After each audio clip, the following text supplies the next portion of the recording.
Michael, tell me you had nothing to do with this. Don't you start, Pastor. I didn't kill him and I didn't inherit his sins. The rain fell heavy on Lagos that evening, turning the red earth into dark clay. Michael Cole stepped out of the airport terminal, his leather jacket clinging to his shoulders, the humid air thick with nostalgia and discomfort. Nigeria, the land of his father, the place he'd sworn never to return to. He had come back for one reason: Chief Obinna was dead. His father's burial would draw the entire town, politicians, pastors, businessmen, and ghosts, especially ghosts.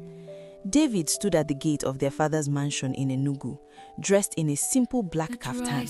He was taller now, his eyes older but steady, full of faith Michael had long abandoned. When their eyes met, time froze. Welcome home, Michael. Home? I'm not sure it ever was. The tension between them was a storm waiting for thunder. 20 years apart hadn't healed what pride and pain had broken. That night, in his father's study, Michael found an envelope sealed with wax and a note in his father's handwriting. "If you are reading this, my son, it means I have gone where truth cannot be hidden. Forgive me. What you will find in this house will test your faith and your blood." As Michael looked around, he saw an old Bible on the desk, its pages torn, its spine worn. Inside was a hidden flash drive. Before dawn, he heard a knock on his door. Detective Amaka stood there with calm authority. "Mr. Cole," she said, flashing her badge, "we need to talk. There's been an incident connected to your father's death." Michael's jaw tightened. "What kind of incident?" "Something tells me," she replied, "you already know." The past had come knocking, and it wasn't here for peace. The morning of the will reading arrived heavy with rain. The sky over Enugu was bruised purple, and thunder rolled like drums of judgment.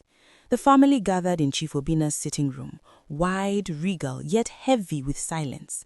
The air smelled of old perfume and secrets. Michael stood apart, leaning against the marble column, his eyes hidden behind dark glasses. He didn't come for money. He came for answers. David sat quietly beside their mother, Rebecca, who looked pale, her fingers nervously twining her rosary.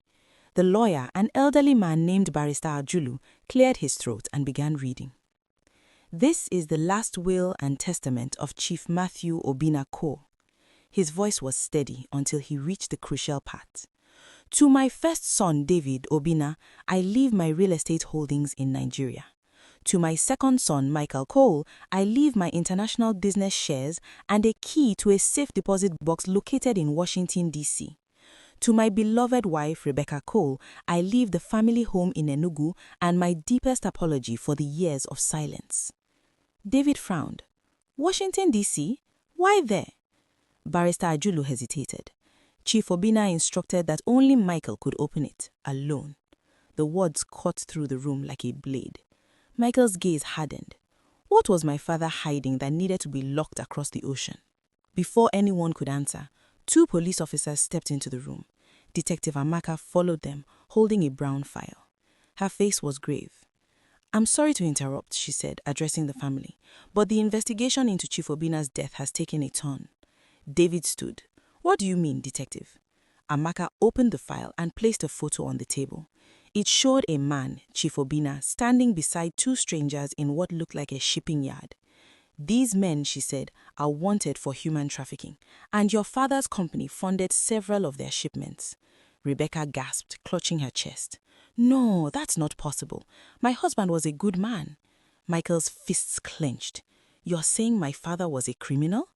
"I'm saying," Amaka replied, "that someone used his company as a cover. Whether he knew or not, we intend to find out." David turned toward his brother. Michael, tell me you had nothing to do with this. Don't you start, Pastor. I didn't kill him and I didn't inherit his sins. The room fell silent. The storm outside broke into a downpour, hammering the roof like heaven was weeping. Then Barrister Ajulu cleared his throat again. "There's one more thing," he said, lifting a small sealed envelope. Chief Obinna left a personal letter to be read only by Michael. Everyone stared as Michael took the envelope. His hands trembled slightly. He didn't open it. Not yet. Not here. Later that night, alone in his father's study, Michael finally tore it open. My son, you've always been my greatest pride and my deepest regret. What is in that safe in Washington is not money, it's truth. Protect your mother. Trust no one, not even your brother, until you know everything. What destroyed me was not what I did, but what I failed to confess. You must finish what I began, not in revenge, but in forgiveness. Michael's breath caught. He felt the old Bible on the desk again, as if it was calling to him. His father's words echoed in his mind, not in revenge, but in forgiveness. But forgiveness was the one thing Michael never learned, not from his father, not from his past, and certainly not from God. As he looked out the window into the storm, a shadow moved outside, watching him. Then a voice whispered from the darkness, "Some truths are better buried, Mr. Cole." Before he could react, the figure vanished into the rain. The war for truth had begun.